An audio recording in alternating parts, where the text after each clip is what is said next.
تو ابھی عید کا ذکر ہو رہا تھا، رمضان کا ذکر ہو رہا تھا، اور پھر فوراً اللہ تعالیٰ نے یہ فرمایا کہ اگر بندے مجھ سے پوچھیں میرے بارے میں تو کہہ دو میں قریب ہوں۔ کیا مانا؟ یہ نہ سمجھنا کہ رمضان کے بعد میں کہیں دور چلا گیا تم سے۔ ہاں، تم دور گئے ہوئے تھے، میں نے تمہیں رمضان کے اندر قربت کیا کہ تم رمضان کے اندر ذرا قریب آ گئے میرے سے۔ یہ نہ سمجھنا کہ رمضان کے بعد میں دور چلا جاؤں گا، میں تو تمہارے قریب ہوں۔ ہاں، تم ہی مجھ سے دور چلے جاتے ہو، رمضان سے پہلے چلے گئے تھے دور، میں نے تمہیں بلایا اور بلا کر تم سے کچھ عبادتیں کروائیں، دعائیں کروائیں تو تم قریب آ گئے۔ جہاں تک میرا تعلق ہے میں تو قریب ہی قریب ہوں، رمضان سے پہلے بھی قریب تھا، اب رمضان میں بھی قریب تھا، اور رمضان کے بعد بھی تمہارے قریب ہوں۔ اور دوسری جگہ قرآن کریم نے فرمایا نحن اقرب الیہ من حبل الورید، ہم اپنے بندے سے اس کی رگ جان سے زیادہ قریب ہیں۔ وہ رگ جو کہ انسان کی زندگی کا دار و مدار ہوتی ہے اس سے بھی زیادہ قریب ہوں میں۔ تو یہ نہ سمجھنا کہ رمضان کے بعد میں کہیں دور چلا گیا ہوں۔ جیسے بعض لوگ یہ سمجھتے ہیں کہ بھئی رمضان میں تو دعائیں قبول ہوتی ہیں، رمضان کے بعد شاید قبول نہ ہوتی ہیں۔ بھائی تعالیٰ فرماتے ہیں کہ نہیں، میں تو قریب ہوں،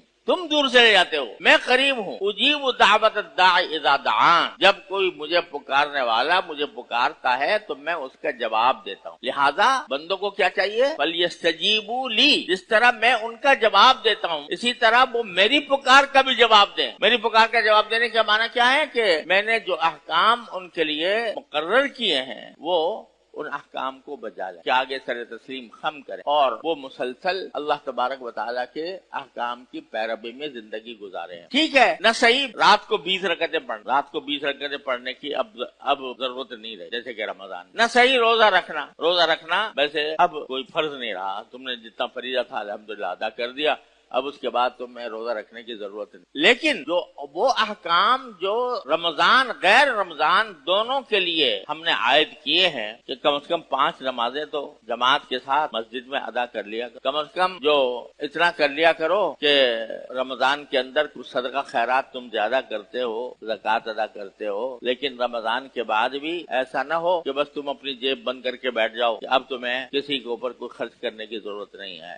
ہم نے قرآن میں کریم میں کہا ہے کہ وَآتِ ذِی الْقُرْبَىٰ حَقَّهُ وَالْمِسْكِينَ وَابْنَ السَّبِيلِ، کہ تم اپنے رشتہ داروں کا بھی حق ادا کرو اور مسکینوں کا بھی اور مسافروں کا بھی۔ تو وہ حق رمضان کے ساتھ خاص نہیں ہے، وہ عام حالات میں بھی ہے۔ اسی طرح رمضان کے اندر کوشش مسلمان یہ کرتا ہے کہ بھئی اس سے کوئی گناہ نہ ہو، لیکن رمضان کے بعد بھی کہیں ایسا نہ سمجھنا کہ اب رمضان گزرنے کے بعد میں اللہ تعالیٰ دور ہو گئے معاذ اللہ، لہذا اگر کوئی گناہ کر لیا تو کوئی حرج۔ تو ہدایت یہ دی جا رہی ہے کہ ہم تو ہر وقت تمہارے قریب، جب چاہو پکار لو، جب چاہو میرے پاس آ جاؤ، جب چاہو میرے آگے اپنا سجدہ کر لو اور میرے قریب آنے کی کوشش کر لو۔ اور خلاصہ یہ کہ ہم نے تمہارے ذمہ کچھ تھوڑے سے کام رکھے ہوئے ہیں، تھوڑے 24 گھنٹے کا اندر اگر حساب لگاؤ، 24 گھنٹے تمہارے اپنے ذاتی کاموں میں ہیں، تمہارے سونے میں ہیں، تمہارے کاروبار میں ہیں، تمہاری ملازمتوں میں ہیں، تمہاری زراعت اور کاشتکاری میں ہیں، لیکن ہم نے بس ایک کام کہا ہوا ہے کہ بھئی سارے دن میں 5 نمازیں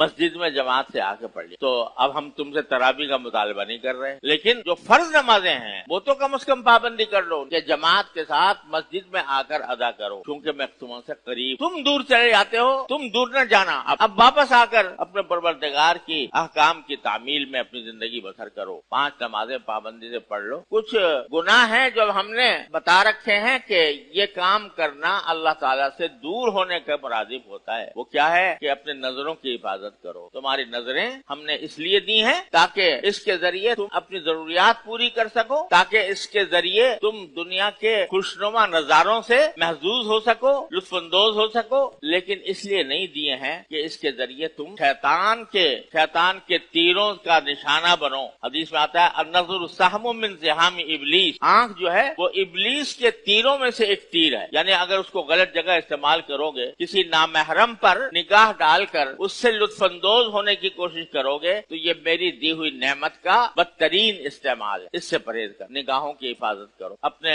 کانوں کی حفاظت کرو، وہی چیز سنو جو جائز ہے، گانا بجانا جو ہم نے منع کیا ہے اس کی طرف نہ جاؤ، اور اپنی زبان کی حفاظت کرو کہ زبان جو ہے اس سے جھوٹ نہ نکلے، اس سے غیبت نہ ہو، اس سے کسی کی دل آزاری نہ ہو، زبان کی حفاظت۔ تو جتنا بندہ اپنے نگاہوں کی، اپنی زبان کی، اپنے کان کی حفاظت کر کے زندگی گزارتا ہے،